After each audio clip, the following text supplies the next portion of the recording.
warning that the biggest danger is not a nuclear core meltdown in any of these 5 or 6 or 7. We don't even know how many reactors now in Japan, but that they store the radioactive waste, decades worth of waste, in the ceiling and the top floors above the reactors.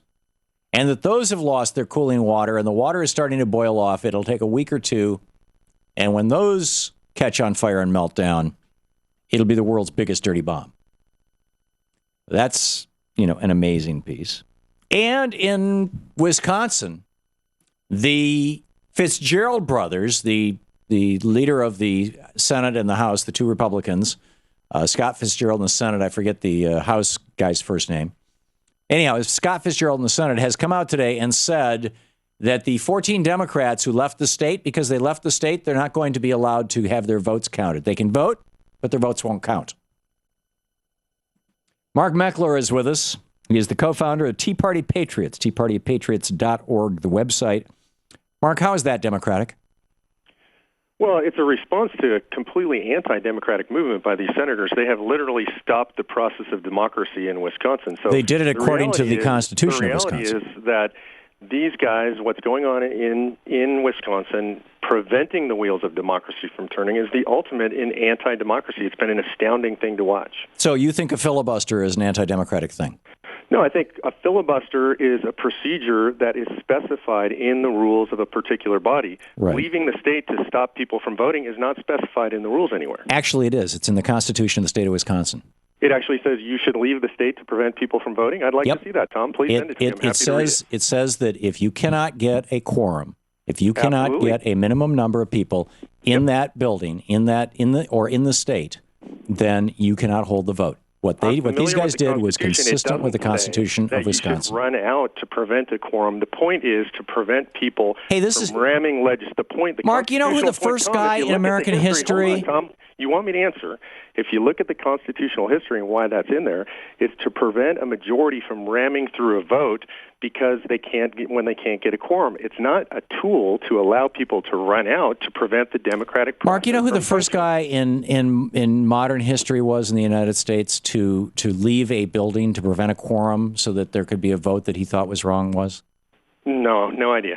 Abraham Lincoln, 1856. So because Abraham Lincoln did it, that makes it correct. He was a legislator in the state of Illinois, and he jumped out a second-floor window to deny a quorum to the Democrats. And so that's a straw man argument. In other words, because Abe Lincoln did it, and he's what I'm saying is that there is a long history of it. It's been done by thousands of people, thousands of times in many states. It is not something weird. What I find also amazing here is that you say... When you look at history, it hasn't been done thousands of times. That's an exaggeration. If you can produce a document showing me thousands of times, I'll believe that.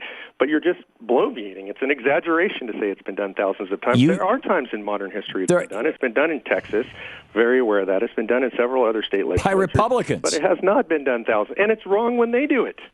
You write, today we see public employee unions and Democratic senators in Wisconsin standing against democracy, supporting the tyranny of the mob. Absolutely. What are you talking about? The demonstrators? What I'm talking about is, again, there was a vote. It was a scheduled vote. These guys leave to prevent that vote. You see people, what's the mob that you're talking about the tyranny of? They're actually breaking into the State House, physically trying to prevent So the mob is the protesters. Getting into the State House, breaking into the State House, past police barriers, climbing in through windows, preventing a vote. That's a mob. Absolutely. Okay. That is the definition of a mob. So when the Tea Party guys showed up during the health care debate and shouted down legislators to the point that literally dozens of Democratic, and I can produce that list for you, of Democratic legislators had to just say, sorry, we can't have this meeting because the Tea Party people here are totally disrupting it. That was not a mob? Well, hold on a second. We're not talking about voting. Are you talking about town halls? That's a different thing. We're talking about preventing the operation of democracy. The operation of democracy seemed to go along just fine. Scott Walker got his bill signed into law last week. Nobody can you produce any evidence anywhere of any Tea Partier trying to prevent a legal vote. Never. Mark, the vote happened. Exactly. The law passed. Absolutely. Democracy was not stopped. No, but they tried to stop democracy, didn't they? They tried.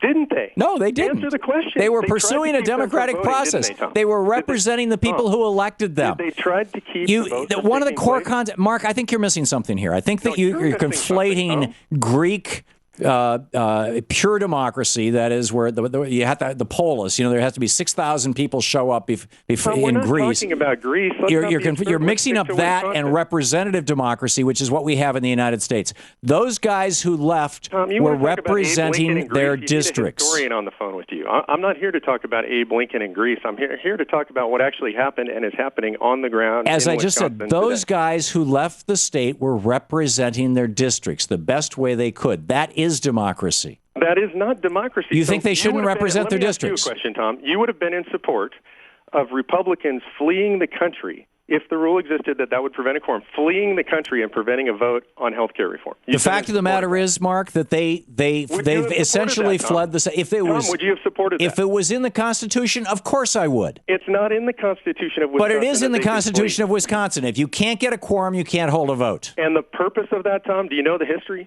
You seem to be the history wizard. Why don't you lay the history on me? Mark, it's not a point of the history or not the history. The fact of the matter is, Lincoln and the Greeks. You're trying. Here's what. Okay, let me just shift this. You've made your point. I think I've made my point. We can let our listeners figure out whatever they want to figure out of it.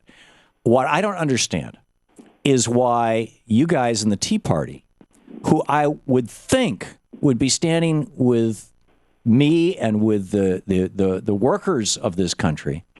30 years ago, before Reaganomics, in the private sector, people made more than in the public sector. Right. And 30 years of Reaganomics, we've seen unionization go from 25% down to 7% in the private sector, and along with it went the wages. Why are you guys acting on behalf of the Koch brothers and the billionaires and the company owners rather than on behalf of the average working person? Let's stick to facts. I have nothing to do with the Koch brothers. I've never met the Koch brothers. You're singing their agenda. I'm not standing with the Koch brothers. You're a sucker for them, Mark. They've turned you into a sucker. You're out there. You're promoting an agenda that only advances the interests of the rich. Why? No, Tom, I'm promoting the choice of the individual. Why is it that in public employee unions and then government unions, people can't simply just decide not to join? We want people. They absolutely could. If 50% of the people in a public employee union decide that they don't want to be a member of the union, they can decertify that union. The right to decide whether or not to be a member of the union. Mark, you're simply not right. Their money will be used for political. Mark, are you trying to filibuster me? We believe in choice. You just think that you keep talking and you're going to win the argument? Collective and against choice. No matter what I say, Mark, any union. And in fact, the Eau Claire, I believe it was, police department or fire department just decided to join a union a couple of weeks ago. Any public employee union, if 50% of the members say we don't want a union, they can decertify it. And many have over the years. Every year, we should give them the right to vote on That's a democratic process. Unions are democracy in the workplace. Workplaces are like little kingdoms, and unions are the democratic institution, and you're opposed to the democratic institution in the workplace? One of your heroes, I don't get it. FDR said there is no place in the public marketplace for public employee unions. He had it right. Hit it right all those years ago. You're going to start quoting Franklin Roosevelt, the guy who said these economic royalists when he was referring to people like the Koch brothers who funded the creation of the Tea Party and Dick Armey. I'm telling you, Mark, you got to wake up. You're a sucker for these millionaires and billionaires. They're screwing middle class and working Americans. You're a joke, Tom. You're a complete joke. I'm sorry to hear you think that, Mark. I really am. I just. You produce any evidence that my organization has received any money. I'm not talking about money. I'm talking about the positions you're taking. The positions you're taking are to hell with the workers. You present a single slice of evidence. Okay, Mark Meckler, TeaPartyPatriots.org.